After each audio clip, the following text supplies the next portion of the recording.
The year is 2000, and Marvel is coming off of one of the best movies they've ever released, that being X-Men 2000. And of course, they're looking to capitalize off of the success. And what better way to capitalize off the success of an already growing franchise than to take all of the characters we love as adults, make them teenagers, and throw them into a TV show made for children. Now, alright, I know on paper that idea kind of sucks, but surprisingly in execution, it was done extremely well, and that's how we got X-Men Evolution. Now, for the reason you actually clicked on this video, which is a character analysis of Rogue throughout the first season of X-Men Evolution. I plan to cover every single mainline X-Men throughout this show to the best of my ability, and I'm probably going to hit up one season at a time. So without making you wait any longer, let's start with Rogue's first arc in this show, which is her deadly touch. Rogue is a teenager by the first time that we meet her. She's a typical teenager. She enjoys going to parties, she enjoys hanging out with boys her own age, and of course is looking for a boyfriend. But unfortunately for her, Rogue is a mutant, and her mutant power happens to be the ability to drain anybody's life force that she touches. Not only does she drain their life force, she also takes on their characteristics, their powers, as well as all of their memories, which of course would leave Rogue extremely confused if she were to do this to somebody. And in the process, she ends up hospitalizing one of the boys she was dancing with because he touched her. So now Rogue has not only hospitalized one of her classmates, but she is also receiving the memories of him, taking his skills and abilities. But at this point, she is extremely confused.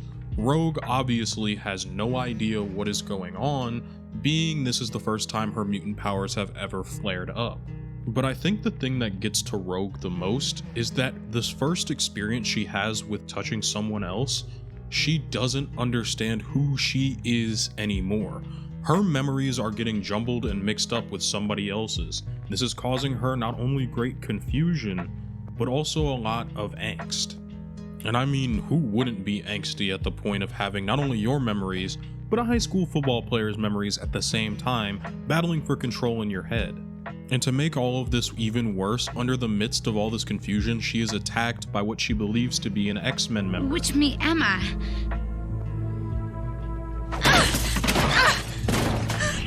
Who are you and what do you want? You, girlie. I want you! Stand still and make it quick. You're dealing with the X-Men now. Rogue is of course extremely fearful of this. She is having quite literally the worst day of her entire life, and to top it all off, she is being chased by the people who are supposed to help her. The X-Men are supposed to be a beacon of safety for the people of mutant kind, and unfortunately it doesn't appear that way. Now obviously, to us the viewer, this is simply just Mystique playing as members of the X-Men in order to scare Rogue away from joining them. Now, the X-Men do try their best to dispel what is currently going on, and that being the deception of Rogue, but it doesn't exactly work all too well, considering the fact that Kitty is not only inexperienced, but can also be kind of a troublemaker in this show, and that's just in her nature as a character, even as Kurt tries his very best to convince Rogue that everything is going to be okay if she comes with the X-Men. This obviously leads to Rogue panicking and taking the thoughts and memories and powers of Kurt. What's happened? Where am I? And ich verstehe Deutscher? I can speak German? The fuzzy one, Kurt, I'm him, like it was Cody. I think I'm catching on now. When is this all gonna end? Rogue clearly just wants this to be over. She wants to go back to a life before she had powers and had to deal with potentially not only harming the people that she is around, but having to deal with their thoughts and memories swirling around her head the entire time that she does interact with somebody else. And even as the X-Men once again try to reach out and help Rogue, it doesn't end well almost at all, simply because Rogue is fearful of what Mystique had done to her as these other members of the X-Men. And this episode ends with Rogue being invited to come to what is The high school that this show takes place at the most, because obviously she has to be in the show, and she is also going to be under the tutelage of Mystique, who will be there to help her learn her powers but also protect her. But Rogue is extremely conflicted about all of this. She does not know whether to fully believe Mystique or to believe the X-Men. Despite their nice words, they did, at least in her mind, attack her. But they also showed her kindness that night. And so Rogue is going to be left confused, and that's going to be her setup for the next couple of episodes. Rogue's time at Bayville High has definitely not been well. She is pretty much treated like an outcast at the school, for the fact that not only is she not allowed to touch anybody, but her idea of wanting to have social interaction with anybody else after the incident that she just suffered is pretty much non-existent, and I could very much empathize with that, considering she is afraid of harming anybody else, and this unfortunately gets her the ire and disrespect of her fellow classmates. And despite all of that going on, Scott goes out of his way to defend Rogue, as Scott obviously knows what she's going through as a mutant and doesn't want her to feel completely outcasted and alone. Wow, y'all really look out for each other, don't ya? Yeah, we do that. What's going on here? Nothing? We were just talking, Principal Darkholme. Then you... Of course, Mystique does not want Rogue to make any sort of bond with any of the X-Men at all. She wants to keep Rogue to herself and keep Rogue away from Charles Xavier, hence why she is so quick to split the two up, even though they have a book report to do together. And Rogue also finds companionship in Cyclops to be one of the only things she can look forward to because of the way her powers are set up and the fact that Cyclops isn't afraid of her, nor does he see her as a freak because of it. I could get close to somebody. But you know what happens when I do. And once again, though, any sort of bonding that Rogue and Cyclops were having is once again interrupted due to the fact that Jean has been kidnapped by Blob, who throughout this episode has been crushing on Jean and basically trying to drive a wedge between Jean and Scott simply so that Blob could get a pass at Jean. And when that didn't work, Blob is going pretty much insane and has kidnapped her and is holding her hostage, and Rogue just doesn't really care to want to help almost at all. As a matter of fact, she seems almost hurt that her conversation and her time with Scott is being abandoned, all in favor of Scott going to find Jean, and that's something that will kind of build throughout the rest of this show. But Rogue is very far from heartless. She does actually end up going to save Jean, but in doing so gets a little bit back at Scott by taking his powers, even though she knows it's pretty painful for the person she takes the powers from. And Rogue does all of this, saving Jean, for nothing other than the kindness out of her own heart. Rogue isn't a bad person, per se. She's just a misguided person, unfortunately. You are like an angel, Kate. My name's not Kate, and I'm no angel. But you helped us. Why? I don't know. I just don't know. She is often confused and hurting, especially within these first couple episodes of the first season, and I think that it's portrayed very well, and I think that it's very well voice acted, by the way, so just gotta mention that.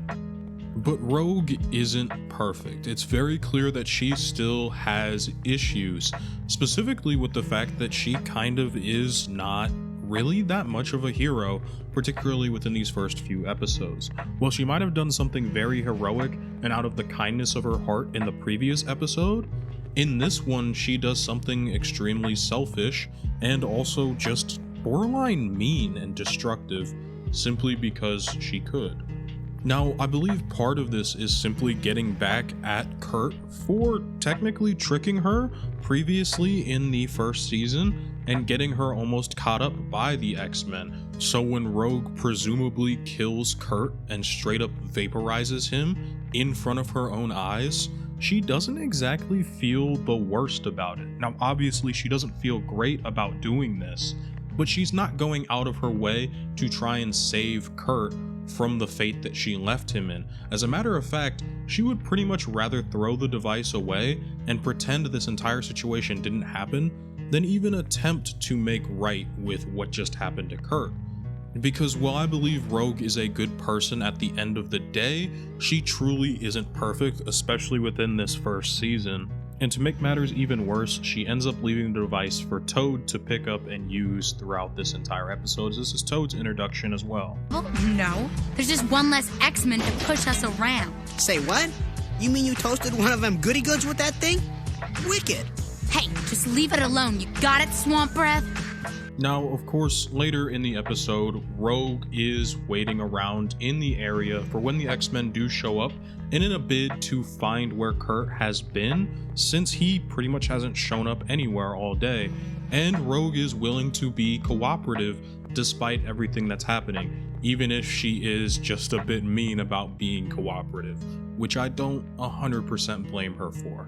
And while the X-Men are trying to figure out how to bring Kurt back from wherever he is, as they believe he's not dead but simply transported into another plane of existence or dimension, the X-Men are confronted by the Brotherhood, who happen to be pretty pissed the X-Men are even poking around, but oddly enough, Rogue doesn't stand to fight with them. Man, Mystique?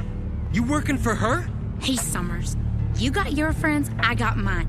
But this ain't my fight. I'm out of here. I think part of this stems from the fact that she doesn't really view the Brotherhood as a true collective group that she could be a part of.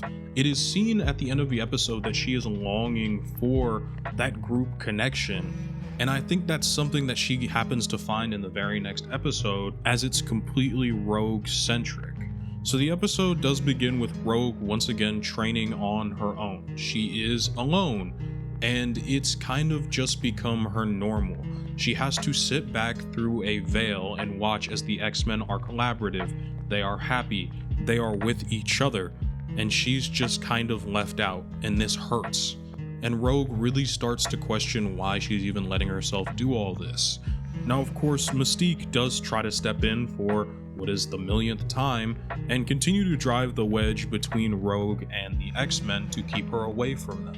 And Mystique continues to foster this resentment that Rogue already has for the X-Men and continues to try and stifle any goodwill they may have built up, specifically any goodwill Rogue may have built up with Scott Summers, as the two characters were getting fairly close over the last few episodes, even in their more heated moments. This all comes to a head when the school is on a field trip that happens to involve Scott Summers that Rogue just happened to go on. Now, Rogue doesn't really want to be on this trip, as Mystique had kind of strong-armed her into going as Miss Darkholme, but Rogue doesn't really care to be on this trip almost at all, and the trip goes awry almost immediately with the school bus crashing, leading to the students having to drive snowmobiles in order to get themselves to safety during this blizzard. And while on these snowmobiles, Rogue decides it would be a genius idea to aggressively race Cyclops and nearly push him and another student off a mountain edge simply because she is angry with him. Rogue is being far more combative and far more competitive in this episode, all in the event of potentially just getting some more attention from Scott, as she does really care for Scott. And even though Mystique does not push her to do this, she does on her own. Now, when Rogue tries to go off on her own in the cave, Scott does end up following her, where the two have a pretty decent chat. I don't want anything. Well, except maybe your friendship. Know what I want? The truth. Am I a target for you and your ex-freaks? It's true, isn't it? I know all about your battle simulation. The one where I'm the enemy. That's right, Rogue has been acting like this entire episode because Mystique had snuck in and watched the X-Men with their battle simulator and had seen that Rogue was considered a villain and a potential threat for the X-Men, and so she was worked into the simulation. And so Rogue has been doing all of this because she is frustrated and she is upset by the fact that the X-Men view her as a villain. It upsets her, it scares her, especially because she thought she might have been building towards a friendship with them despite everything that's been going on. Now, of course, Mystique doesn't like any of this and pretty much came on this trip for one sole reason, and that's to kill a 16-year-old in Scott Summers, which is kind of crazy, but right in Mystique's wheelhouse if you know the character.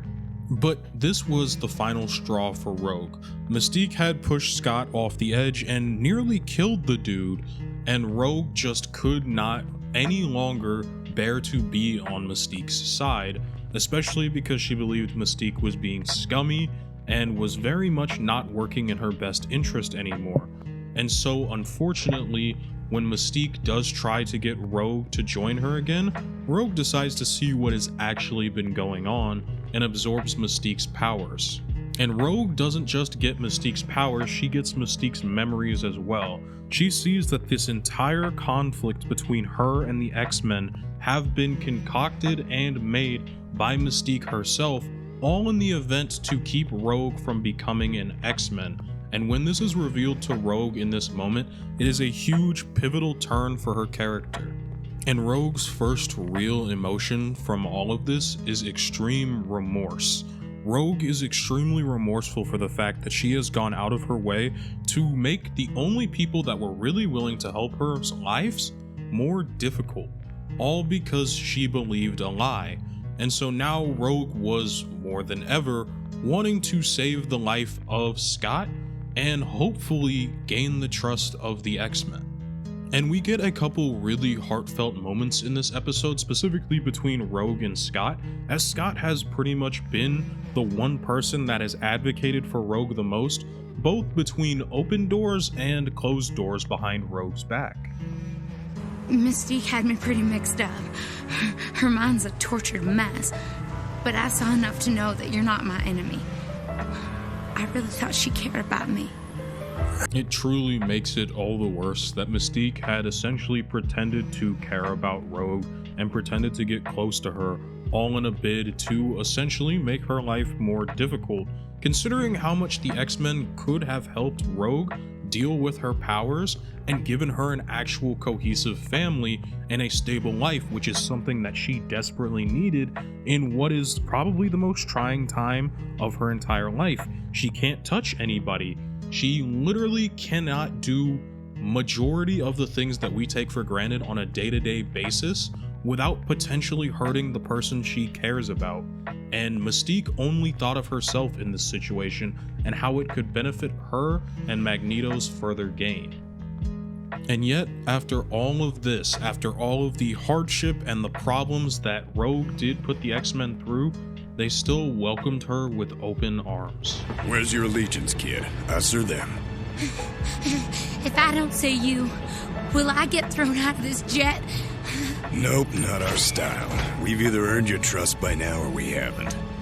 I think it was in this moment that Rogue fully made her decision to join the X-Men, to hopefully become a real part of a family that will care for her and will understand her. Also, big Logan W. I mean, Wolverine in this show is just great. Anyways, when she does arrive at the X-Mansion, she is welcomed with open arms by everybody who lives there, and she is treated like she's been a part of the family since day one. It's not my place. Sure it is. You're a part of the family now. Yeah, girl, tell us what you think. And as great as all of this is, and as wonderful as it is, Rogue's entry into the X-Men, specifically in the X-Mansion, wasn't perfect. Obviously, being villains to these people for the last few weeks and being at odds with them would come with its own set of growing pains when you do decide to join them. Even though they do fully accept her, there's still little bits of animosity, and that just is commonplace. And that's Rogue's next arc. It's learning to deal with her growing pains in this brand new environment. And a lot of her growing pains simply boil down to the fact that she is now sharing a room with Kitty, who is like your stereotypical Valley prep girl. And so Rogue is, of course, frustrated when it comes to living with Kitty. Kitty can easily get any guy that she would want. Kitty is able to touch people and to be with them. Kitty is popular at school. She is essentially the antithesis of a majority of what Rogue is, and Rogue is jealous, and so she is oftentimes seen either mocking Kitty or just making her life a little bit more difficult for no other reason than pure jealousy. Oh, and to top it all off, Spike is recording the entire thing for his school project. I love Spike, man. Regardless, both Rogue and Kitty are seen arguing, and thankfully Spike does come up with a solution when the two of them both decide they want to compete for the lead female role in the upcoming school play.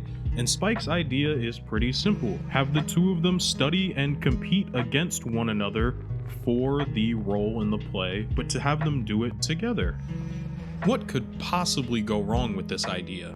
Hogging the soundtrack all morning. Hey, I bought it. Get your own. Ladies, maybe we can all help each other out here. What do you want? Now, of course, what I find absolutely hilarious is Rogue can't dance to save her life. Like, at all. She's pretty bad at it. So, in order to be able to dance, Rogue just decides to take the memory of how to do it from Kitty with just a slight brief touch, which, as you can see, is still kind of painful for both parties. Now, this isn't really particularly important to the episode, but I figured I would mention it since this is probably the smoothest animation you'll ever see in this entire show, and that's because it's a complete recreation and traced frame by frame of Faith and Buffy's dance from Buffy the Vampire. Oh, and did I forget to mention that this entire episode, Wolverine's oldest enemy, known as Sabretooth, has kind of been hunting this group of kids the entire time? And Rogue, of course, goes out of her way to do rogue things, steal his powers, and make his life hell. And this kind of ends up landing her looking like a she-wolf for the rest of this episode. Now, that wasn't really wholeheartedly important, and the moral of this episode has kind of already run its course, being that Rogue and Kitty have found some sort of middle ground, even though they've been having a lot of issues throughout this episode. Now, their ability to be cordial with each other will fluctuate depending on what the writers want the episode to be, as at the end of the day, this is a kid's show. But we also do get a pretty funny line from Logan at the end of this episode. For how long? I don't know. Till She-Wolf there gets a haircut anyway. Now let's go. But even with everything going fairly well in Rogue's personal life and with her friends, not everything is going well necessarily. You see, when Rogue absorbs the memories of other people, they don't just get dumped out at random. She has those memories stick with her, even if her mind subconsciously blocks them out. They oftentimes resurface in her dreams, and this time it resurfaced in a night terror. And in this night terror, Rogue happens to see what looks like Kurt as a baby being thrown into a river and being abandoned by his mother, who happens to be Mystique. At least that's what Rogue sees in her dream. Now, obviously, this memory would have come from Mystique, but this dream, obviously, they believe comes from Kurt, as Rogue has also touched Kurt as well. Now, she does end up waking up the rest of the X-Men, and then they all go to the professor in hopes that he might have better answers for her, and for Kurt. Now, when Professor X does look into Rogue's mind to see where these memories might be coming from, or if she's simply just having weird dreams, he quite literally sees that it is Mystique who abandoned Kurt into a river, and that Kurt was found by his foster family downriver, as Mystique had to simply abandon him after he was experimented on.